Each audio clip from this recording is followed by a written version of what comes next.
aduga aina jaga ama hangena Burma town asida urise pura Burma ne ko urise yang halak sida urise si Burma ngata ne ko sigi pura plain ja wawdi urise aduga karom jang muja sida chung sida thoda de male somcha khraga na lampi kari kara sa de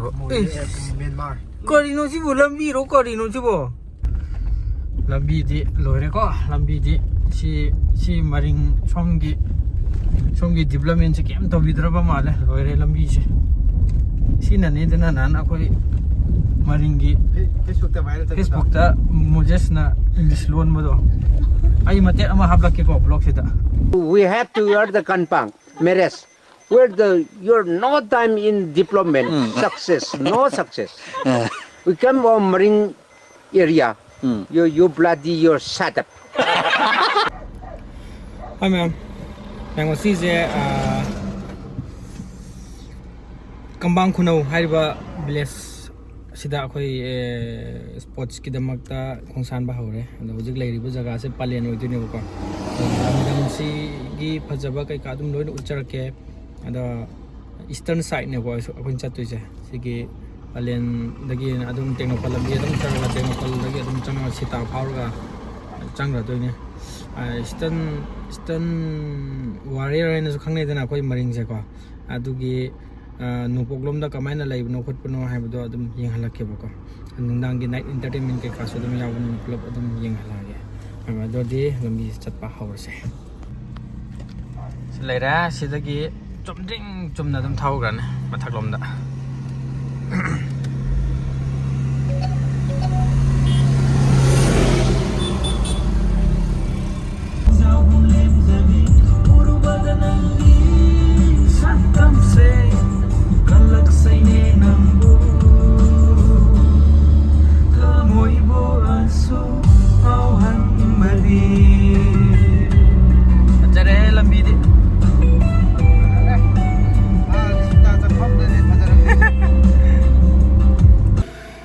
Technical checkpost nga sidi check yam kalam me ko 26 January gi adugi mi se amom lephal laga body search tawri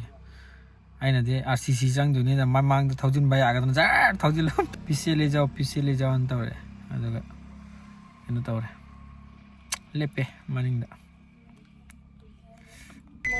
checkpost lang re hojik la laga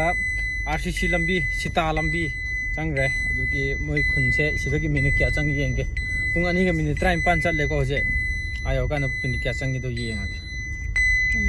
lambi dismain ta basu yawi koila tha basu yawani adom na pasu yawani koila khara tai basu yawani upun jadum khara lai hai haji mamang gi video da sai na du utti ut khara bani sigi khunje loikong singyai khu village selep si makhada adum changraga maring khun adum leire ko adu kukiju adum thangnan lei haibni khun ama namna nakna na ko ha akwa sida changbagi matam natre da wali akhon chatui sita sulan kini yam wali ai sita am ta khangri ai sita nangna chapadi noi mau khoi khun khakra yes ngasi de pubirage ngasi akhoi sa ngasi de koibo pubirage ngasi de koya burira bodiga tangai burira lekong tu palen nutar kau ricayo anu sing lakna bani si khunje chingi chal khoi gi khun oi deba ado chingi chal khoi yum do ado chakra khoi lan khra sira sine yum sarami ne no bama chingi chal lu hongdora mali da moi lai tab male solo le le sabi oso hit mara ga leire ntasa oi moi bol kan asanari sina playground ni ko chamsa playground ha sine playground ne sana bagi aduga sina kaino ka khidoiba khudai khulen ka khidoiba ko sida 예, 그대 그랬네 다르고. câu đâu rồi lại là hố đá núi chùm thôi thì quá luôn khuyên chắc tôi xin là phôm xóm sạch này bố xin cái gì nó ngay nè sita yêu đấy sita đã ta thì sita con nói tôi nè con tôi chỉ check post lại đi vào anh tôi lôi ra cái adom sidai chalaga sidagi right side lomda haida khadu ni boko music sita somgi sita village ada lai re to sita village lai ko akoina right side lomda somda sakra sidagi machi right side lom chapra somda kum deba to machi sakra ni ko ada left side ki lambi se akoina somda sakra ni check post le ko yourure dai de so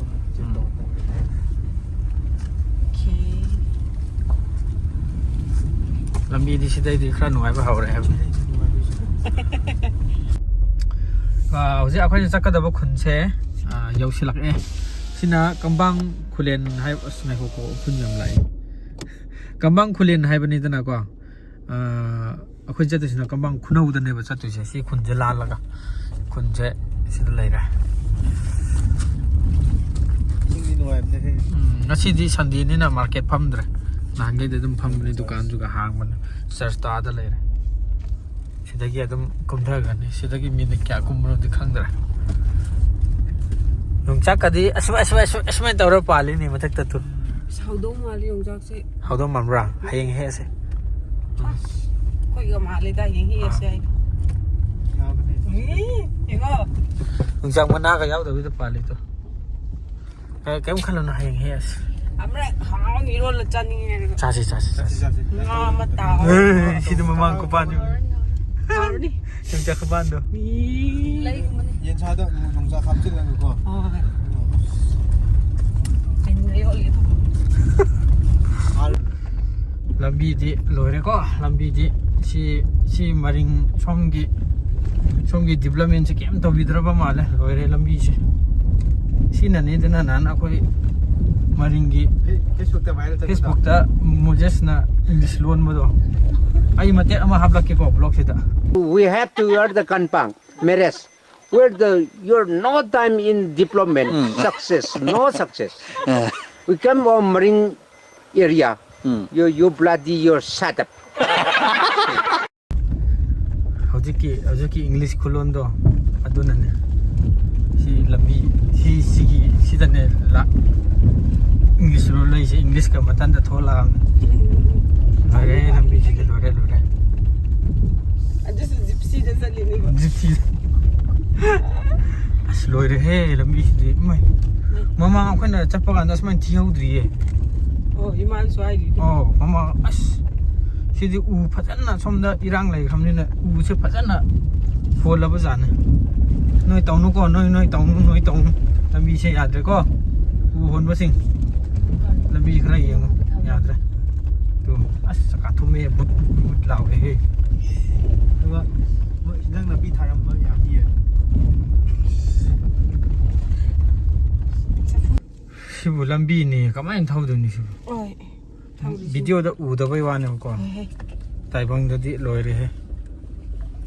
pura loire lambi pura loire si where development bloody hai bu ni si English ta ga di bloody ki lambi hai do yaure kambang kuno village hai se welcome rural area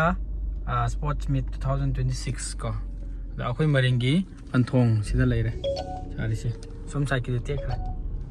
aduga korom jang muja sida chung sida thoda de male som sai khra na lampi kari kara sa de go Myanmar kari no si bo lampi ro kari no si bo skim bo je thoga le sung kembo gi di dakar ta dre ne ha di lambi lekte ba kembo gi di ai lambi si de ken mo gari kan siam kan lambi si de mai mo kan sa mo ken mo lai ngam khra jane ko thoda re se moi de hui ga su khong ga thau ri oish la lambi gi hero section lampi ki hero ngak tan si de lo ra hile ground am kha da nu ur oh a lai Ground di jauh ini. Sidi nongga taradi Apa ya? JCB ama ni aga chingba tam yaure yaure ha direct yaudri ko ado makhada sport of am ada leire lampak se aduga aina jaga ama ni hangina Burma town asidu urise pura Burma ni ko urise yang halake sida urise si Burma ngata ni ko sigi pura plain je wawdi urise sport china ada leire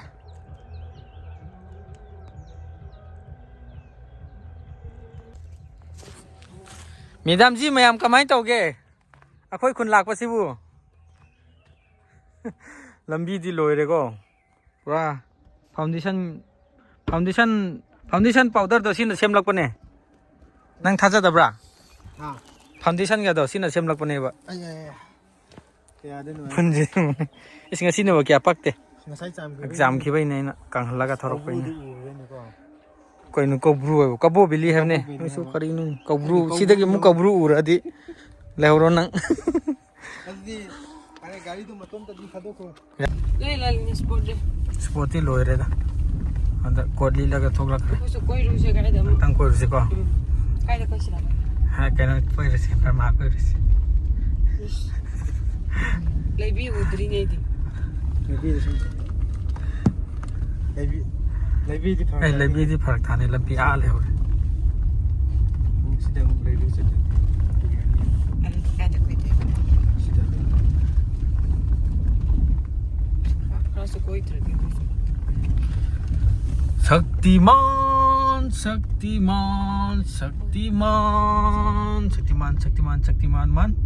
Shaktiman aja sih le chim re pi le ne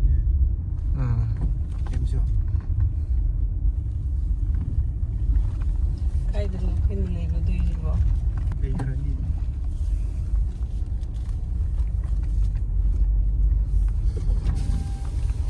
Intoni.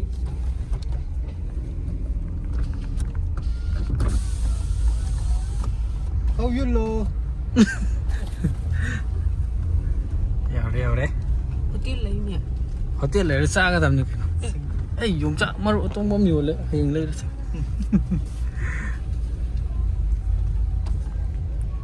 Intoni ni tu sudah. Nanti kita mane nang phanik se laga koi du mai Kau tu ni. le re ba adu akhoi di mathak ta oina yeng se ko mathak eh ji di kaino chida le re okay hotel le re Dah semua malah seputar di yang bahagian sebab. ta ta dance ni ne mon tawri se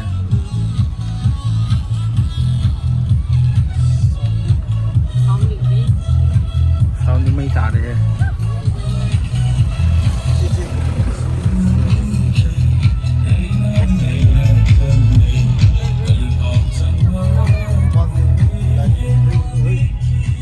Dessert ni dessert oi bai jane cactus yam hori ja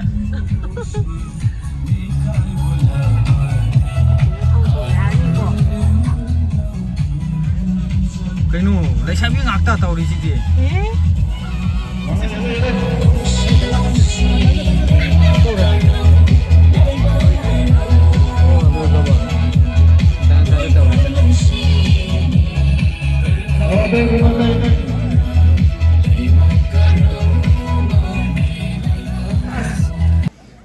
hek yaubaga chak hana tawdore program khara nganna hawdoi male bi Bisa. Orang ram lang nawa be la chi ke. Tam in chan na. chagam se khara dum taran ako chagam yam jar na friend side ka so ai chagam hapa brother sa koi di kenjoy ra khan gram ni ngasi di oiram dre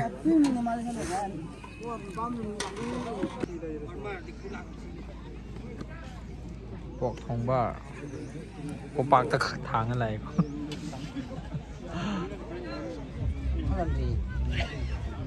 Tak sih. nang ya ro kai noคนนั้นro si ro nei ka taw ki ne hap ki ne ngasi akhoi na